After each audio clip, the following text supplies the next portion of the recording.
And then your landing pages and conversion rate optimization. You want to make sure, again, that you're giving them good educational value. And of course, there's a whole spectrum of promotion and funnel types that work for Pinterest, depending on your offer and offer structure. You've got things for info products, e-com, courses, downloads, and PDFs. All of those tend to do really well. So as you're thinking about your offers and offer creation, obviously the higher price things are going to be more e-commerce, high ticket offers, high ticket coaching. Maybe you have more expensive e-commerce products, or you have a larger cart value. Those would be considered more expensive. And then maybe you have e-com and courses, which is going to be maybe your just general products or middle size average order value. And then you have your lead gen and downloads. Those are obviously going to be cheaper to get leads and to get purchases than it's going to be for your higher ticket offer. And that's true for every ad channel. So, and then, okay, so the different types of campaigns and things that you can do on Pinterest, you have brand awareness and search awareness. So similar to Google, where you're getting seen kind of a little bit as the first look of that image inside Pinterest, where maybe you're not always trying to drive directly to sales, but you're really trying, it's kind of like a promoted Facebook post where you're getting a little bit more information about your brand out there. You have shopping campaigns where a person will see, you've probably seen shopping campaigns on Facebook and Google, where you'll see different images that you can kind of scroll through and look at those different types of things that you were engaged with. You can definitely do that on Pinterest as well. You have conversion campaigns, which these are the deepest funnel objectives, AKA you can optimize your ads to try and find people that are adding to carts or checking out, making purchases. So that's where you would do that. And you can also do leads inside conversion campaigns, where those are your main objectives. You can also sell courses and your done for you services for sure. I don't recommend that you do local business on Pinterest because you can't get as specific as you can on Facebook or Google. E-com product sales, absolutely. You can sell pretty much anything for e-com. Of course, community building, we do a lot of like just driving traffic to our courses, to our different free Facebook group, that kind of thing. You can definitely, I know someone asked in the chat, you can definitely do live promo for live event promos, live event registrations, absolutely on Pinterest. And you want to have a consistent content strategy for any of the above. And of course, you want to make sure that your budget's large enough and solid enough to test a new marketing channel. So I know someone asked this question about what kind of budget does it take for Pinterest. We generally recommend between $2,000 and $3,000 a month if you're going straight to purchase on e-com and you're just starting to test. If you're doing lead generation, you can get away with closer to $1,000 to $1,500, so around $50 a day. So you want to make sure you have enough budget to actually, if it's going to cost, say your leads are costing an average of $15, you want to make sure if your goal is to get 3 leads per day, that your ad set needs to have at least $45 in budget, so 3 times 15, so that you can get those sales. And that you actually have enough budget there to try and optimize for that amount of sales. So, and then of course, you want to make sure that you have a consistent sales system, AKA that from the time a person sees your image, all of the things are in place. Your customer service is working. Even if that's just email support, that's fine. Your emails are working. You have your upsells are working. Your checkouts are working. You definitely want to run through your site and just make sure everything's working if it's a newer site. And if you've updated your theme and you're kind of working through optimizing your site, you want to make sure every time you update your theme that your pixels are still there. We are constantly checking our pixels to make sure that everything is tracking properly in the ads manager. So that's something you definitely want to do. And then you have your entire brand strategy, making sure that your brand is looking good, your branding is looking clear and clean, your messaging is good, you're using the same fonts, the same colors, you're solving the problems, you have a healthy audience, market fit and healthy offer, and you've got your email going. Email is so important for nurturing campaigns. I can't even begin to tell you how critical it is. So you want to make sure that you have that your funnel is designed well. And without these elements, it's going to be really hard to have long-term success. As you start to get those things in place and just modify them and really optimize them over time, that's something that every brand owner, every brand is always consistently working on, optimizing those different sections and elements of advertising. And each time that's going to increase the conversion rate from the time So if you say you're paying and you're getting 100 website visitors and you have a 2% conversion rate, then 2 of those people are going to actually purchase. If you increase your conversion rate to 4%, then the same amount of traffic, you're still going to have 100 people visiting your site, and you're going to have actually 4 people purchasing, and you're not having to spend as much on that traffic because you know you're going to have a higher conversion rate. So it's very important. It's a critical number to increase your sales, just in advertising in general, and especially on Pinterest, because you do have high quality folks that are going to be visiting. So you want to make sure that things are in order, that your house is in order so that they can actually purchase. And then we have a ton of advanced strategies. We're not going to get as detailed into that. I'm going to just help you really get the baseline of getting your account set up properly so that everything looks good and that you're started off on the right foot. So we're going to talk about the different campaign types. I'm probably just going to kind of go right into this. You guys can still continue to ask questions. Definitely reach out to our client concierge in the messages, but let's talk about the types of Pinterest ad campaigns and the different marketing strategies that you need to think about as you're using these different types of campaigns and considering where your products fit. And you really need to have your goals in mind. Are you looking for awareness, like we mentioned before, where you're just a brand new brand, you need to get some new eyeballs on your products? Do you want to drive for conversions? Do you want to have registrations for your events? What is your goal advertising spend, and what is the number of products that you really want to sell? So there's 3 different stages in the process that new customers can come and enter into an engagement with your brand. We have what's called top of funnel, where this is essentially very cold traffic. People who've maybe never seen your brand before, who've never seen your offers, and you really want to get in. Pinterest is really, really good about top of funnel traffic, we call, or TOF. If you hear that term, then you know exactly what we're trying to say. Then you have middle of funnel traffic, maybe people who have been, maybe they've seen your brand before, they've engaged before, they're highly looking for something that's a solution to their problem, and maybe they remember your offers. Maybe you're starting to, because now in advertising, it can take anywhere between 8 and 13 touches for a person to actually see your image and then purchase. So you want to consider that. Your messaging for someone who's very cold, never seen your brand before, may be different than someone who's kind of seen your brand. They know what they're looking for. They're in that sales cycle, versus somebody who's bottom of funnel, AKA they're very hot. They've seen your brand. They're ready to buy. They know what they want. Those type of people are going to have more aggressive messaging. So buy now, purchase now. You know, maybe with your middle of funnel or top of funnel, it's more like learn more, read more, get more information, where they're considering and thinking about that. Middle of funnel, maybe, oh yeah, I'm ready for this, or just a story or a testimonial. Those kinds of things do really well. And again, thinking through that search buying behavior on this bottom, middle, and top of funnel will determine the length of time that you're trying to run your ad and the type of ad that you're going to use for sure. And again, this 20 days, this average amount of time it takes for a prospect to convert into an actual purchaser. Take that into consideration if you're trying to drive conversions, the length of time and the budget you're going to need to run ads for minimum 20 days.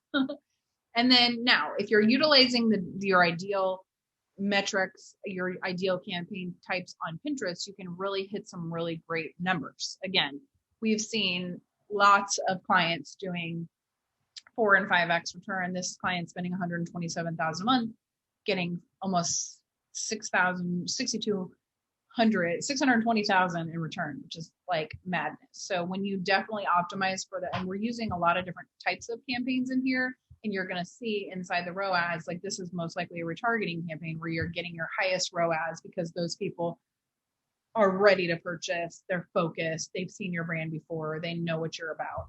And then the lower ROAS are probably going to be more like your top of funnel. And maybe you've got some middle of funnel in here that are getting decent ROAS as well, or return on ad spend. And then your cost per lead, you can see on the retargeting, the cost per lead is really low because you don't have to serve those people as many ads because they've already seen your brand. But maybe on the middle of funnel, it's going to be higher because or top of funnel, it's going to be higher, and the ROAS is going to be lower because they're just seeing your brand and they don't have as much trust built. But there is a lot of powerful potential on Pinterest. We're seeing lower CPAs, consistent long-term ROAS, longer staying power because of organic, lower cost per lead, super high quality top of funnel traffic. So how could Pinterest help you as far as the value of what is a new client worth for you, what is your acquisition cost, what numbers are you looking at trying to reach, what's your average order value, what are your costs per million impressions, your normal cost per lead, that kind of thing. Definitely want to take that into consideration as you're choosing your objectives for Pinterest. If you're really just wanting to drive straight to purchase, then you definitely should use conversion ads. If you're brand new and you want to test the waters, you might want to use traffic campaigns or brand awareness that are not going to be as expensive, and you're going to be able to test the waters a little bit cheaper. So with brand awareness, this is the only place where you can target intentional cost per million impressions. So the focus is going to be on clicks and impressions and kind of seeing how people engage with your brand, serving it to a lot of people and letting the algorithm determine who's going to engage with your brand and how well they're going to convert. Then you have traffic campaigns that are not algorithm based. They're generally for top of funnel objectives. They can also be for shorter term offers. We use those generally for like gifts or holidays, or if someone has like a 1 month offer that they want to offer, then we'll use a traffic campaign that's cheaper than your conversion campaigns. And you do have an auto bidding option. So you can definitely test different budgets there. You can use retargeting, AKA hitting those people again who've already seen your initial ad on any type of campaign, brand awareness, traffic, conversion, shopping, all of them, video views, can all use retargeting strategies. You can also use your conversion campaigns. We talked a little bit about this. They are algorithm based. So that means that if you set up an auto bid, the algorithm is going to find your right audiences. The traffic campaigns that are not algorithm based means that they're kind of just arbitrarily going out there based on your interest categories that you select or based on your keywords that you select. Algorithm is smarter. It's going to be able to find people within those audiences that are a little bit more targeted, and then you can hit for deeper funnel objectives. So people that have engaged more, that are purchasing, that kind of thing. You've got shopping campaigns, my personal favorite, where you can actually do dynamic retargeting, which means that people can see the exact product that they engage with. It's going to serve it back to them. And you can use a lot of different products in shopping. So if you have multiple SKUs, if you have a lot of different clothing products, you have a lot of different things available, you can definitely use shopping campaigns as an excellent source of place to get placement for sure. Video views, we don't use video views campaigns themselves very much because they are kind of expensive because they're non-algorithm based, but we do videos inside the other types of campaigns. You can use static images or videos or idea pins inside conversions, brand awareness, traffic, etc. And then idea pin ads, these are brand new. We haven't done a lot of testing on them yet, but essentially it's going to be similar to like how you would see in Instagram, where people now can do story ads, same idea. And then app installs, if you have an app and you're trying to drive traffic to get more installations of your app, you can definitely do that on Pinterest. And so this is where you need to take into consideration. You can also use keywords and interests in any of those categories as well. So you've got a lot of different targeting options. We kind of try and test a mix of a lot of different things. The cool thing about Pinterest shopping campaigns is you can use multiple feeds. They have dynamic retargeting, so you're serving the same ads back to people, which means the higher likelihood that they're going to purchase something that they already enjoyed. And then you can use lots of different targeting as well. Here's an example of what it looks like inside a shopping campaign. You've got your different product groups that you can select. You can also select your targeting, budgeting, and scheduling. We'll kind of go through that in a little bit as well.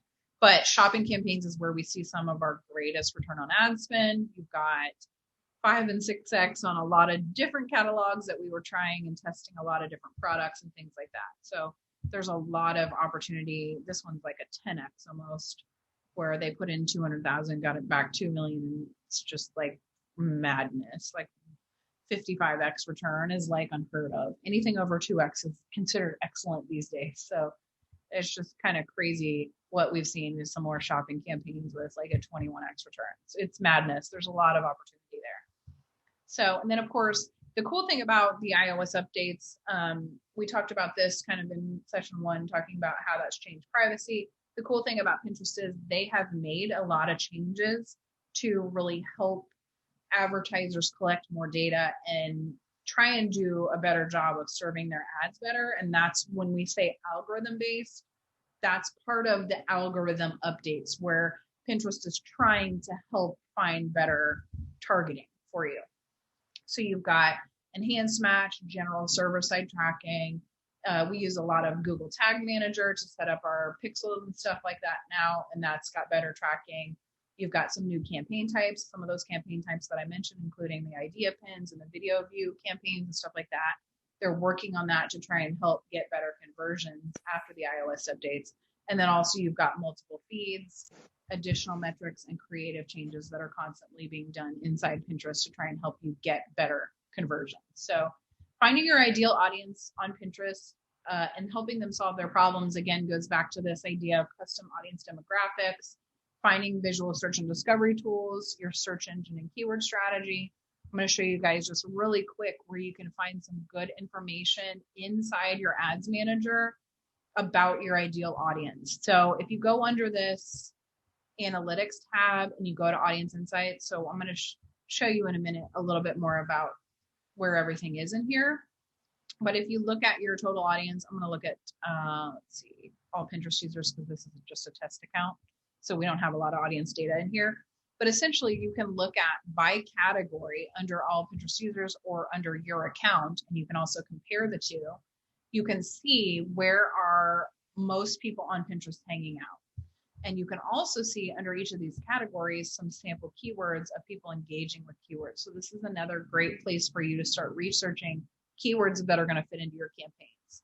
So if you have a home decor brand and you have room decor, wall, home accessories, these are great keywords that people are really searching. And I would say you have a kitchen tableware, then you would want to use that specific term inside your descriptions and keywords. You can figure out, okay, most people that are in the home decor niche, a large portion are female. Also, this unspecified is generally female as well. It's just people that didn't select an option when they first logged into their account, or custom, etc. Or you have, and then you also have your odd age demographics where you've got a large percentage of your market here. And then as you are looking at your audience and over time, as you have more organic traffic and ad traffic, you'll be able to see a little bit more information about your particular audience. And maybe your audience on Facebook is younger women, but maybe your audience on Pinterest is older women. So it's something you want to consider as you're creating your images, as you're promoting different products, on what's going to be a good fit for your audience on Pinterest. And then you can do interests plus searches and different broad audience topics. You can also reconnect with other users. This would be considered retargeting campaigns where you have website visitors or people who added to cart or people who engaged on Pinterest. And then you can also find new customers, which would be people that you've top of funnel, people you've never seen before. And you can also choose targeting various different types of audiences. So people who are hitting certain interests, shopping interests, site visitors, people who have engaged with your pins before, who've added to cart. You can create act-alike audiences similar to look-alike audiences on Facebook. You can do all those things under your audiences category. There's a lot of different sections and options. If you go to this create audience, you can do a site visitors, customer list, if you wanted to upload a CSV file, an act-alike audience group based on people who have engaged a certain way or people who've engaged inside Pinterest as well. Okay. All right, so looking at our Pinterest setup strategy and our Pinterest e-com system, which takes into consideration your creative, your optimization, tracking, and targeting, and a lot of different things underneath those categories. There are a lot of necessary skills that you have to develop in order to make sure that you can master your Pinterest ads, with the most important one being patience, and that's because of this delayed attribution buying behavior. And it takes creatives time to warm up, ads time to warm up, keywords time to warm up, because people see an image, they save it, and they come back later to purchase. So I know I keep hammering that home, but it's so important as you're thinking through and considering how you're setting up your ads, how long it's going to take for things to work. And this is definitely not Google, it's not Facebook, it's not Instagram. You've got different options on what you can do as far as manual bidding or campaign budget optimization, which is essentially automatic bidding, which means that the algorithm makes a lot of suggestion for you, which I highly recommend if you're just starting your campaigns, that you actually do the automatic bidding route and allow the algorithm to do the heavy lifting for you. But we've seen crazy results. We had a hair extension brand that hit $125,000 a month in spend on Facebook. And after 4 months, it was time to open another marketing channel. And within 45 days of working with us, they got 16,000 new visitors to their website and a steady 3x ROAS at scale, which is like awesome. And especially within 1 month, it's kind of hard to believe, but I've seen it a lot of different times. If you have a good established brand, and that's why I hammer home good creatives, good established brand, the likelihood of you having success out of the gate is so much faster. So here's the example. It was a European company, and they're doing $267,000 a month with us, and at a 3x return, so making exceptional profit, like $800,000 on that. So that's great. And then also we did another smaller Australian company that was getting like a 17x return, same idea, like in the hair care space. So I wanted to share that as well for you. Okay, so and we went through the different types of campaigns. So you want to make sure as you're having your goals in mind that you're clear on your intentional CPMs. You can use for traffic campaigns. I do recommend auto bidding, like I mentioned. You're hitting more top of funnel objectives. Retargeting can be used in any type of campaign. Conversions are deeper funnel objectives. Shopping is the moneymaker, my favorite. Here's another good example of a shopping campaign at 6x. You can also do video view campaigns that are not algorithm based, and you can target people who are viewing at 25 seconds, 50 seconds, 25% of the video watched, 50% of the video watched, 75% of the video watched. You can retarget those people. And then idea pin ads are now here, and you can start retargeting people who have engaged with your idea pins. We've seen some also really good results. Even on some smaller campaigns, I do get asked if you have smaller amounts of spend, if you can still see great results on Pinterest. And the answer is yes, you can usually even see better results if you're just wanting to test. So there's a lot of great options, and you want to make sure that you have your goals in mind.